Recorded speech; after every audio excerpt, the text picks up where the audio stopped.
আপনি যদি ইংরেজিতে কারোর সাথে চ্যাট করতে না পারেন কিংবা কারো দেওয়া ইংলিশ মেসেজটি আপনি বুঝতে পারেন না, তাহলে জাস্ট এই ভিডিওটি একবার দেখুন। দেখার পর আপনি নিজে ইংরেজিতে চ্যাট করতে পারবেন, এমনকি অন্যের দেওয়া ইংরেজি মেসেজ পড়তে পারবেন। প্রথমে আপনাকে প্লে স্টোর থেকে গুগলের জি বোর্ড এই কিবোর্ডটি ডাউনলোড করে নিতে হবে। তারপর যার সাথে চ্যাট করতে চান বা যেখানে আপনি টাইপ করতে চান সেখানে চলে আসবেন। তারপর কিবোর্ডে এই বাটনে ক্লিক করে দিবেন। এখানে দেখতে পারবেন ট্রান্সলেট, এটাতে ক্লিক করে দিবেন। এখন আপনি এখান থেকে ল্যাঙ্গুয়েজ সিলেক্ট করে নেবেন। এখন আপনি এখানে যা বলবেন কিংবা লিখবেন সেটা এখানে অটোমেটিক্যালি এইভাবে ট্রান্সলেট হয়ে যাবে। আপনি কি বলতেছেন আমি বুঝতেছি না, দেখতেই পারতেছেন এখানে আমি বাংলা বলেছি, সেটা এখানে ইংরেজিতে অটোমেটিক্যালি ট্রান্সলেট হয়ে গেছে।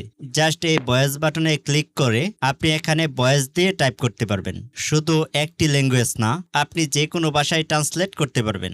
জাস্ট এখান থেকে ল্যাঙ্গুয়েজটি সিলেক্ট করবেন। আমি এখান থেকে কোরিয়ান সিলেক্ট করলাম। এখন আমি বাংলায় যা বলবো সেটা অটোমেটিক্যালি কোরিয়ান ভাষায় ট্রান্সলেট হয়ে যাবে। দেখতেই পারতেছেন এখানে ট্রান্সলেট হয়ে গেছে। তো এখনই ট্রাই করতে পারেন, আর এই সেটিংটি আপনার ফোনে না থাকলে কমেন্ট করে জানাতে পারেন।